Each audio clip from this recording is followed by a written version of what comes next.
बघा, आज आपण जळण्यासाठी ऑक्सिजनची गरज, या ऑक्सिजन या वायूची गरज असते हे या प्रयोगातून सिद्ध करणार आहोत. आता ही मेणबत्ती मी या ठिकाणी पेटवलेली आहे. या भांड्यामध्ये पाणी घेतलेलं आहे. तर काय होते आपण बघू. हे भांड मी त्याच्यावरती ठेवतो.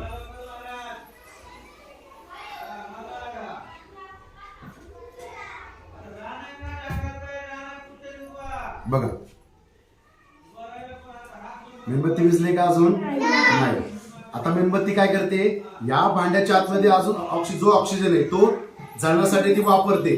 बघा, आता थोडी मंद व्हायला लागली. याचा अर्थ काय रे, त्यातला ऑक्सिजन हा तो कोणी वापरला, त्या मेणबत्तीने कशासाठी वापरला, जळण्यासाठी. आता काय गंमत होते बघा, आता पाणी अजून आतमध्ये नाही आलेलं. बघा,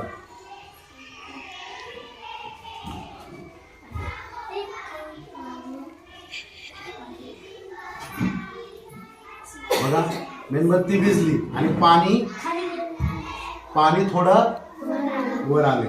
बघा, इथपर्यंत पाणी आलं, दिसतंय का बघा, वरच्या बाजूला पाणी आले. हा म्हणजे मेणबत्तीने काय केलं, या भांड्याच्या आतमध्ये जेवढा ऑक्सिजन होता तो जळण्यासाठी वापरला आणि तो ऑक्सिजन संपला की मेणबत्ती भिजली आणि तिथं आतमध्ये जागा तयार झाली. तो ऑक्सिजन संपल्यामुळे, तो वायू संपल्यामुळे.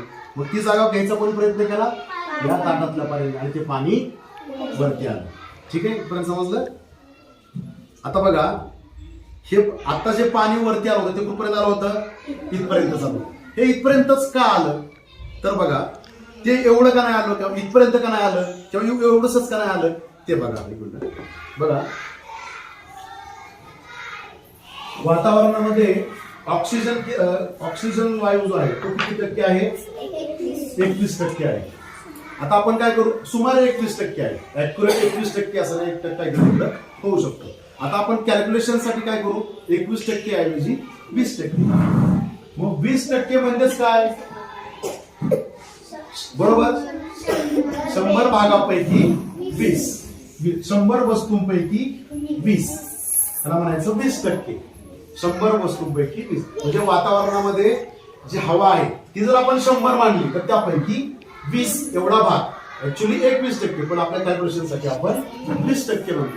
20 एवढ्या प्रमाणामध्ये, एवढ्या भागामध्ये काय आहे, ऑक्सिजन आहे. आता इथं काय करू सांगा, बरोबर. आता अपूर्णांक कोणता मिळाला आपल्याला, 1/5. म्हणजेच वातावरणामध्ये 5 पैकी 1 भाग इतका आहे ऑक्सिजन. 5 पैकी 1 भाग. मग हे जे भांड ठेवलं होतं आपण, त्याची अशा आकृती या ठिकाणी मी काढलेली आहे. तिचे 5 समान भाग केले बघा.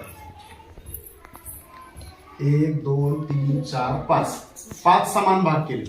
मग 5 पैकी 1 हे कसं दाखवणार आपण या अपूर्णांकामध्ये, या चित्रामध्ये, त्यातला 1 भाग काय करू,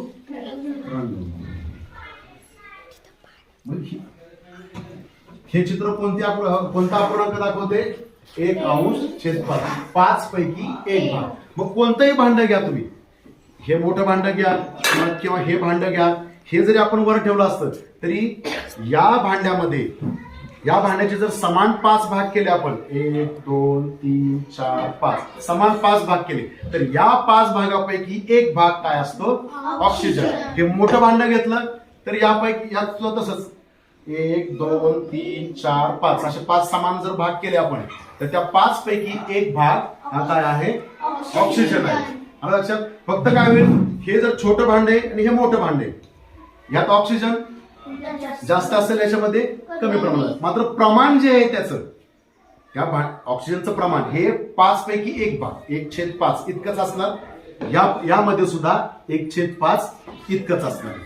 कळलं तुम्हाला. वातावरणामध्ये ऑक्सिजन आहे 21%. कॅल्क्युलेशन साठी आपण काय केलं, 20% घेतलं, त्याचा अपूर्णांक तयार केला 1/5.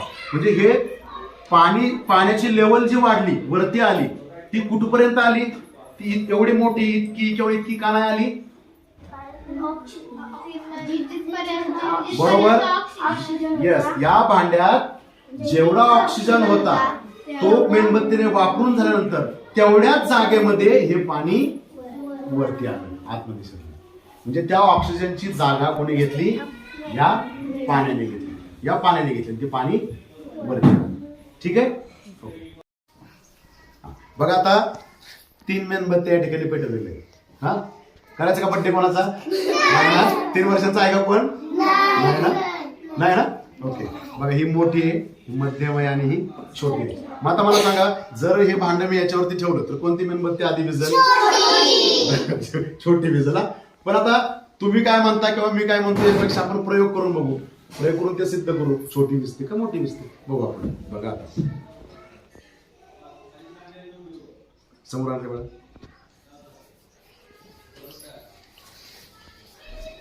कोण विझलं? मधली आणि शेवटी 3 नंबरची. आणि पाणी कुठं आले? वरती आले. बघा आता असं का झालं तुम्हाला सांगतो बरं का. आता आपण मगाशी बघितलं की ऑक्सिजन किती आहे या भांड्यामध्ये. या भांड्याचे समान 5 भाग केले तर त्यापैकी 1 भाग ऑक्सिजन आहे. बरोबर. आता मी आकृती बघा या ठिकाणी काढली दिसते का. हे भांडे, ही मोठी मेणबत्ती, ही मध्यम मेणबत्ती आणि छोटी मेणबत्ती. आता एक लक्षात घ्या, या मेणबत्तीची जी ज्योत आहे ती इथे, मधलीची इथे आणि छोटीची इथे. तुम्ही सांगितलं की छोटी विझल आधी, पण शेवटी छोटी का विझली बघा. आता ही जी मेणबत्ती हिची ज्योत इथे, ह्या भांड्याचा 5वा भाग तिला ऑक्सिजन कुठं मिळतोय? इथला वरचा. वरचा जो भाग आहे त्याचे जर 5 भाग केले तर त्याचा एवढासा भाग तिला ऑक्सिजन मिळतोय. मधल्या मेणबत्तीसाठी हा जो वरचा भाग आहे त्याचे समान 5 भाग केले, त्याचा 1 भाग तिला ऑक्सिजन मिळतोय. छोट्या मेणबत्तीला मात्र हा जो एवढा मोठा वरचा भाग आहे त्याचा 5वा भाग, 1 2 3 4 आणि 5, त्याचा 5वा म्हणजे खूप मोठा, जास्त प्रमाणात ऑक्सिजन कोणाला मिळाला? छोट्या मेणबत्तीला. आणि आणखी एक दुसरं एक त्याचं कारण असं, ही मेणबत्ती पहिली जेव्हा विझली तेव्हा कार्बन डायऑक्साईड तयार झाला, धूर आला, तिथं कार्बन डायऑक्साईड वायू तयार झाला. तो येतो आणि वायू वजनाने हलका असतो, तो कुठं जातो? वर जातो. तो वर गेल्यामुळे काय झालं, एवढ्या भागामध्ये ऑक्सिजन पूर्ण संपला. त्याच्यामुळे ही मेणबत्ती विझली. त्यानंतर इथपर्यंत पूर्ण ऑक्सिजन संपला आणि शेवटी ही मेणबत्ती विझली. कळलं. आणि नंतर काय झालं, हे पाणी या भांड्याच्या वर आलं, पाणी या भांड्याच्या वरती आलं. ठीक आहे. मग आता बघा, जेव्हा तुम्ही घरी हांड्यामध्ये ग्लास बुडवता तेव्हा त्यातून बुडबुड आवाज येतो का नाही? तर ते काय होत असतं, तो जो तुमचा ग्लास आहे त्यातली जी मोकळा भाग आहे त्याच्यामध्ये हवा आहे. तुम्ही जेव्हा तिरका करून जेव्हा तो ग्लास त्या भांड्यामध्ये बुडवता तेव्हा काय होतं, त्यातले आतले जो हवा आहे ती बाहेर पडत असते आणि त्या हांड्यातलं पाणी त्या हवेची जागा घेत असतं. आता इथं पण तेच झालं. बघितलं का नाही तुम्ही? बुडबुड आवाज आला का नाही तिथं? आणि पाणी कुठपर्यंत आलं? तिथपर्यंत आलं. आपण आधी मेणबत्ती 1 पेटवली होती, नंतर 3 मेणबत्तीचा प्रयोग करून घेतला. कळलं तुम्हाला? ठीक आहे.